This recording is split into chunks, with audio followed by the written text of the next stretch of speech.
Afternoon, friends. Thank you for joining us here in the Unbreakable online community. I am so excited to bring a special guest onto the set with me today. LisaBeth Thomas, founding president of Texas Women in Business, and many initiatives that they have through that organization, is here with me because we have something super fun in common. But I just want to tell you, LisaBeth Thomas has been doing things in this Austin area for many years, making a difference in the lives of women, encouraging them through their many, many journeys. And she was a special guest in the Unbreakable Women's Conference last year.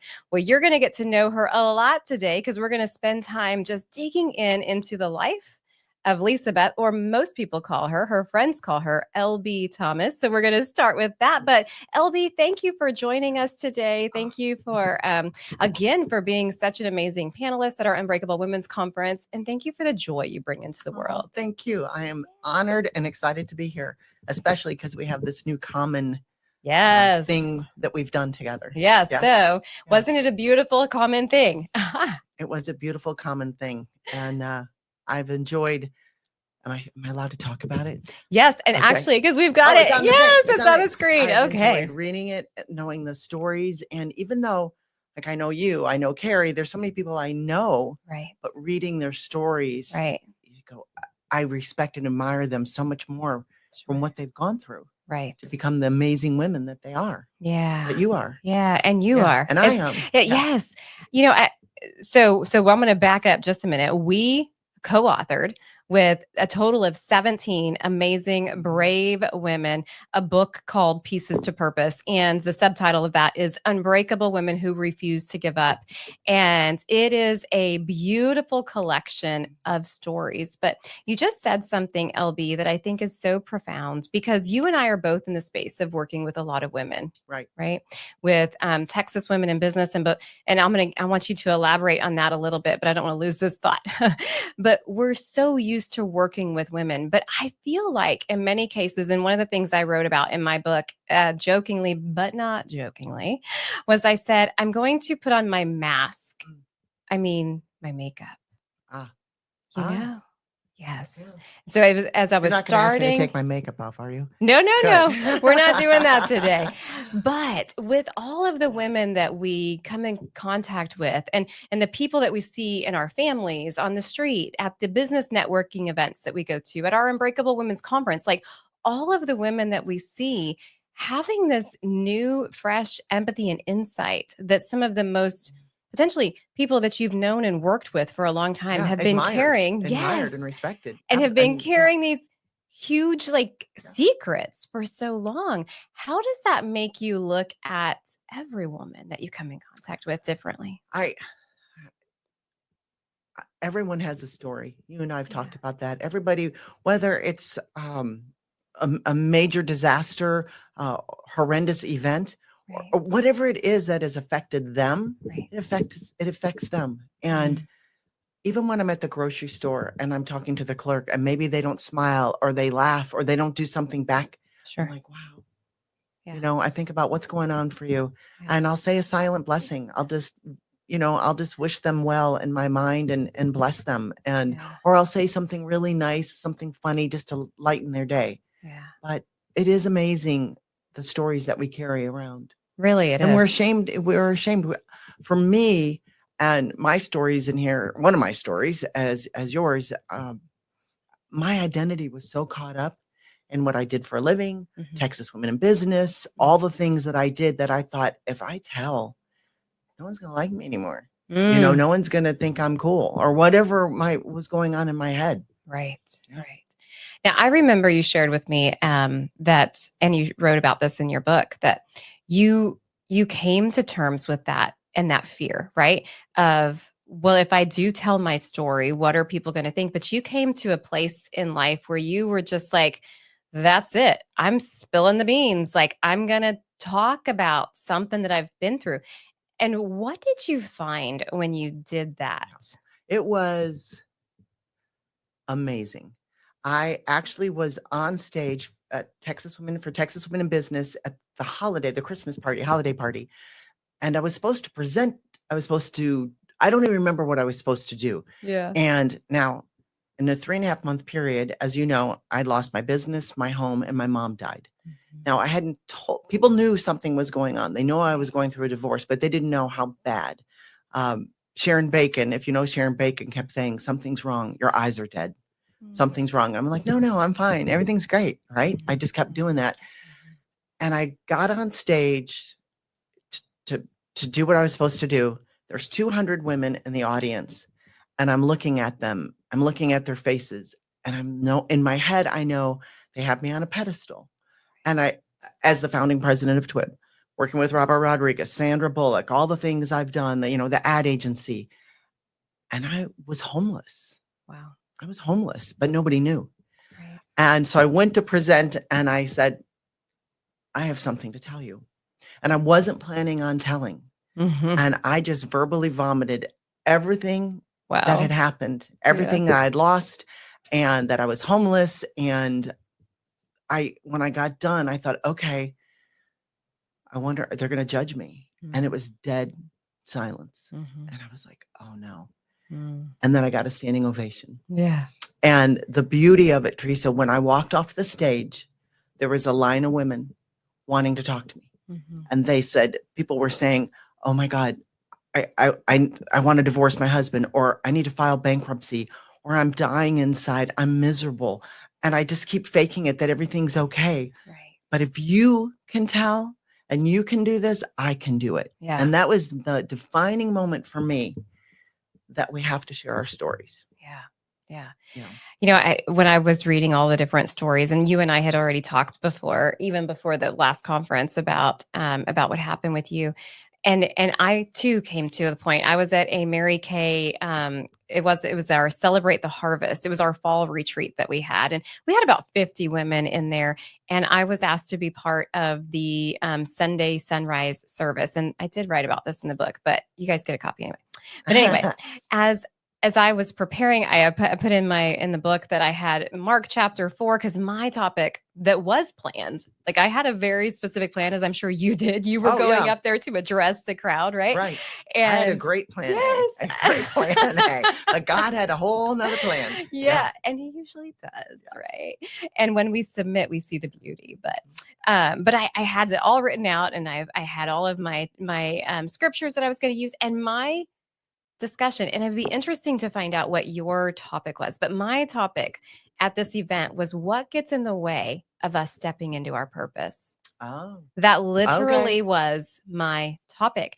And so I'm at this event, and we have 2 other of my sister sales directors that were there. And one was going to talk about unique gifts and talents. The other one was going to talk about, the first one was talking about everybody has a gift. The second one was honing in on your gifts. And my piece was, what hinders you?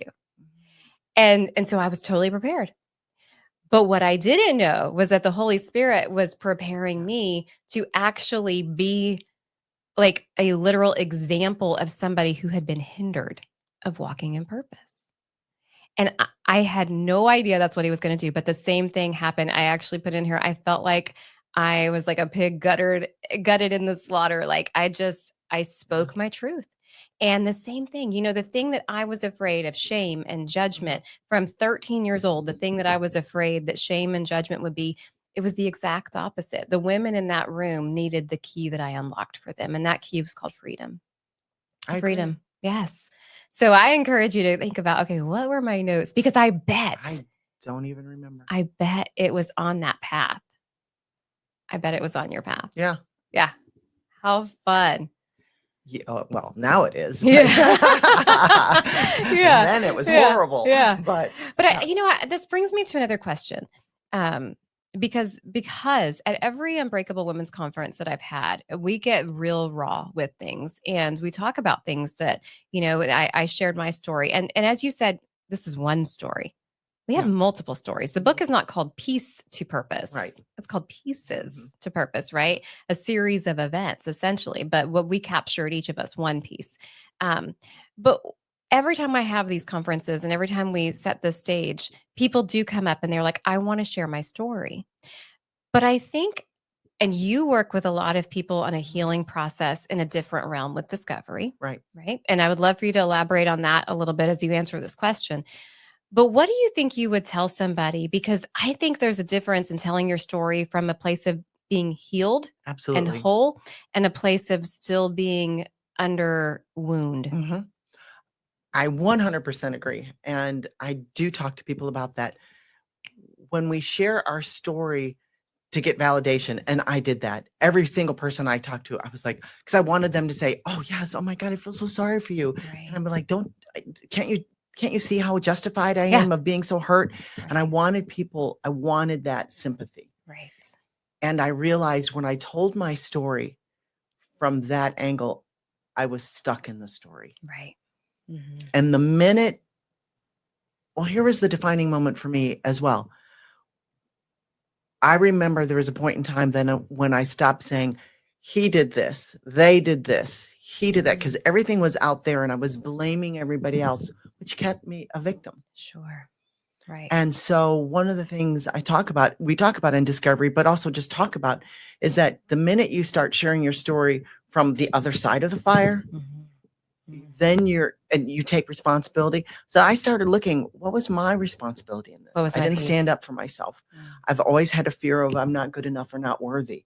So I didn't stand up for my kids. I didn't speak up so when I started taking responsibility for my actions is when I went, this is my story, Right. not his story Right. or their story. Right. It's my story and I can change my story. Right. You can You can, every day. but I had to figure that out. The blame game keeps you stuck. Mm. Taking responsibility lets you become the victor. Yes. I Yes. Yeah. And I do believe that we are victims in Mhm. situations, but we don't have to stay there. Right. Right. And that becomes a very powerless place to be. Right. And we can't move forward. And we certainly can't help anyone when we're in our victim mode. Right.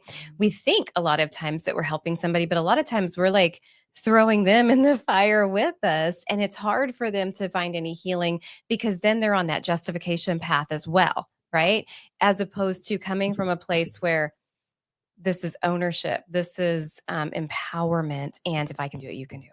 Right. Right. Absolutely. Yeah. So I would love for you to talk a little bit about discovery and that journey and how you've plugged in there, and potentially because as people find their healing journey, they need community. Mhm. Right? Community is so important. A lot of times, people's only community is the community that got them in that dangerous situation. Mhm. But to heal and to receive relief and support and really a hand up out of it, a lot of times we need community. So, can you talk a little bit about what you found with that? So discovery programs, it was back in 2012. They asked for me to come in and look at them to help do their advertising and marketing. And they said, would you like to go through the program? And I was like, absolutely, because I love that stuff. But it was important for me to know what I was marketing. So I Wow. went through it, and that was in 2012. I'm making sure I've got this right. So the first weekend of discovery is your past, dealing your hurts, your past. So it gives you an opportunity to uncover some of those hurts Mm. and deal with them, whether it's chronic anger, guilt, shame, whatever it is. And then the second weekend, it's 3 weekends long, and it's each month. So then the Okay. second weekend is what I am one of the facilitators. That's D2. And that is giving you the tools, because those don't go away. Even though you've acknowledged them and you're starting to heal, those are going to come back up, or those things are going to happen. But so how do you deal with that when they come up? Mm. What are the tools? And they're amazing tools. And then D3, the third weekend, is literally taking those pieces from your past and the tools and creating your purpose. Wow. And it's incredible. And I've had the pleasure of being a facilitator since 2013. So I'm on, right? Yeah. Wow. So Wow. next year I'm starting my 12th year. Yeah. Isn't that cool how God does things? Yeah. I think about, had you not been in that career where you needed to kind of help support their business, their nonprofit, you wouldn't have been in a place necessarily to find personal help with it. Absolutely. Exactly when you needed it. When I needed it. And I was right in the middle of it. And so I was able to use the tools. Still, I was going through it. Right. I was a hot mess. But it was interesting that showed up right before my life blew up. Yeah. And yeah, it is pretty amazing how Yeah. that works out. What a coincidence. Yeah. Sure. Yeah. Sure. Yeah. Wink, wink. Yeah. Yeah. One of the speakers that's come into the conference is my naturopath doctor. And I signed up to work with her for physical healing after about a year and a half of mental, coaching, life coaching, and all of that.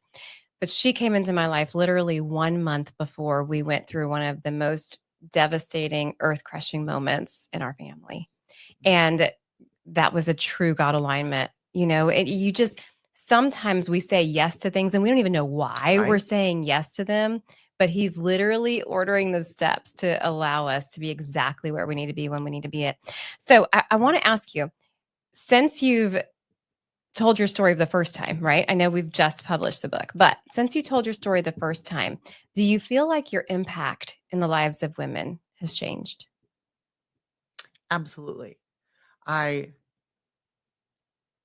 for me, and it's going to come full circle, but for me, I'm truly, since I shared, I really believe I'm my authentic self. Yeah.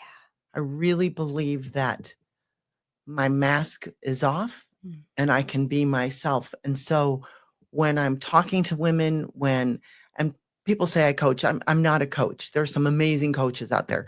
But a lot of women call me and have coffee. I Sure. enjoy wine. I'd prefer wine if you want to do that. But I can come from a space of just really listening and connecting. Right. And I've been there, so I Mm. know. And one thing I think it's important to be careful of is that, not to say, "Oh my God, that happened to me too exactly." No, it's Right. not. Right.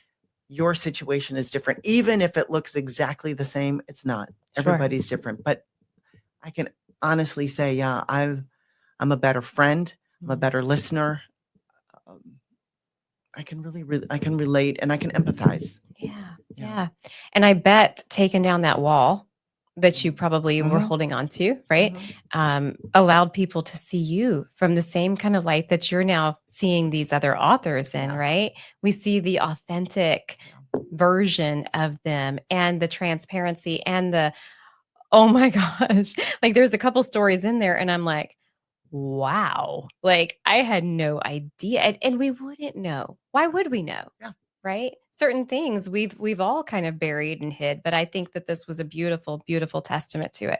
So we talked a little bit about the process of getting your story out there and kind of how it released certain things for you. And today, now we have it out there in a different way. It's not obviously. I was talking to somebody about conferences yesterday, and a conference is a great place to be in front of 200 or 300 women, Right. right? Eventually, maybe a couple thousand women, but a book A book is out there. is out there, Yeah. and it can be out to the world. Like we had a friend that just had some shipped to Italy. Like how fun is that, right? And some that are going out to Nepal, like all over the place. Like Wow. how That cool is amazing. I didn't is know that. that? Yes. Yeah. And how cool would it be to have a round two? That is amazing. What I am curious about is, a lot of the authors, as we've talked to, is these stories are our stories. Right. And sometimes when you put something on paper or you put it out in the universe or you put it out in the world and you feel so liberated in it, sometimes a fear creeps in. Mine did. Yeah. Yeah. Mine did too. Yeah. Yeah. Yeah. And And I that, don't think we're alone in that. I no. think a lot we're feeling that from our calls. You could tell Yes. some were like, "Oh, I'm nervous about this." Nervous. Yeah. Yes. Yeah. And one thing that I've kind of had to, pump myself up with it is whatever judgment I get from it, I know that God's going to take that and exponentially bless others because of our obedience. And that is where I find comfort, first of all. Right. But second, as you and I were talking earlier, this is our story. This is the lens through which it processed through us. This is our journey of healing, of our pieces to purpose. This is our piece. And other people are allowed to have their own story, right?